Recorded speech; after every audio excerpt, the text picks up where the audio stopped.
You know what's crazy? Most people who move to Washington State think they're going to save money because there's no state income tax. And they get here and realize, wait, there's like 15 other taxes they didn't know about. Today, we're going to go through every single tax you could get hit with when you move to Clark County, whether you're a W 2 employee, self employed, running a business, or sitting on a pile of investments. And I'm going to be real with you. Some of it's surprising and some of it hurts, but you deserve to know before you make the move. Look, Vancouver and Washington as a whole is a stunning place to live. Every state and municipality has taxes, so that's not unique to Vancouver, but they can vary, so it is important to have all the information before you make the move.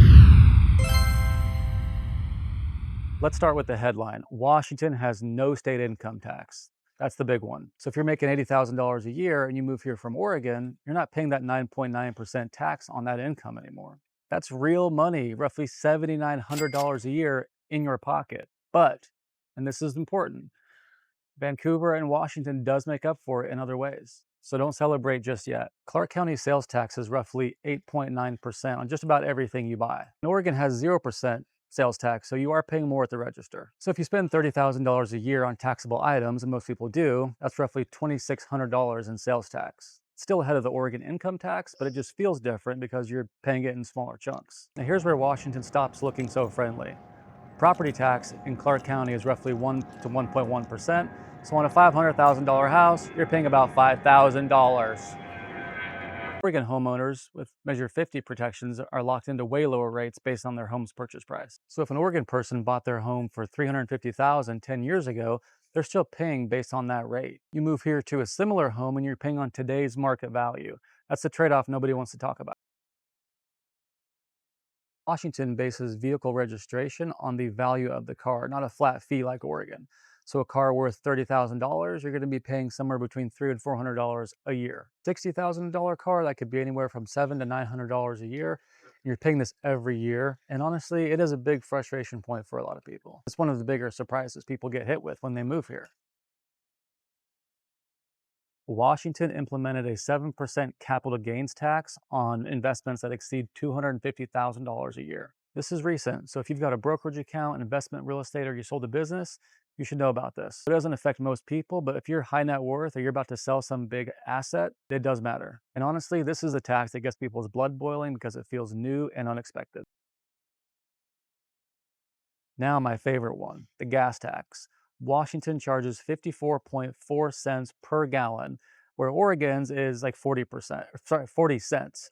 So you're paying more every time you fill up. And I just did the math. If you drive 12,000 miles a year and your car gets 25 miles per gallon, you are paying about $480 a year. The difference between Washington and Oregon is about $70 a year. So it's not much, but I mean, it does add up. Now, this one surprises people. Washington has a utility tax that varies by utility and location. You could be paying a few extra percentage points on your electric bill, your gas bill, your water bill. It's not massive, but it is real. Some places in Clark County is 2%, some it's higher. It just depends on where you land in Clark County. Okay, so if you're just a regular W-2 employee working in Washington, here's what your life looks like. No state income tax taken out of your paycheck, but you're still paying sales tax on everything you buy, property tax if you own, fuel tax, utility tax. W-2 employees are still ahead of the game compared to Oregon, but it's not as dramatic as people might think. You're self-employed or you own a business, Washington's tax picture starts to change a little bit. You've still got that no state income tax, which is huge, but you do have the B&O tax. Washington's B&O tax is a gross receipts tax. It applies to almost every business in Washington state, and it just depends on your classification. So depending on what you do, you could be paying anywhere from less than 0.5% to 1.5% on gross business revenue to the state every year. And that's not net profit, that's gross revenue. That is a big distinction. So if you do $100,000 in business, you could be paying anywhere from $470 to $1,500 a year for this expense.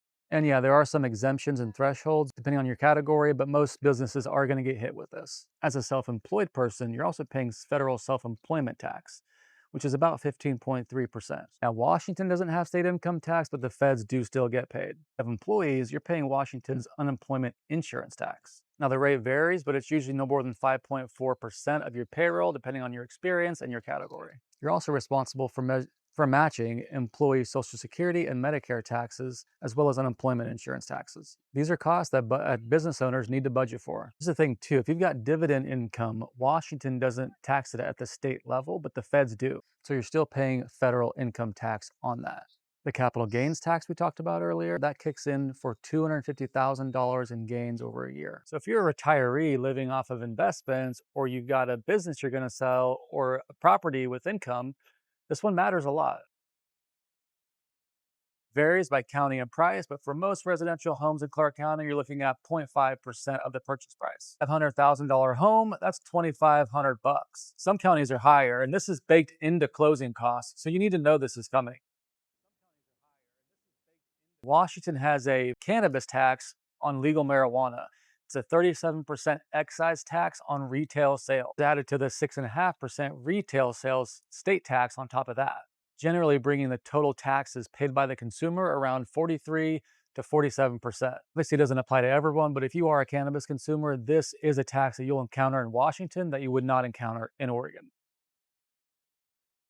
Now, I did say I was going to cover all taxes. So if you're running a short-term rental or a hotel or a vacation property, you're going to get hit with hotel and lodging taxes. Clark County has varying rates that vary depending by location, range from anywhere from 10% to around 14% of your total revenue. This is the reality. Washington does not have a state income tax, and that's genuinely valuable. For a W-2 employee making decent income, you are probably better off in Washington than Oregon in the long run. The idea that you're going to be just rolling in money because there's no state income tax, that's not the whole picture.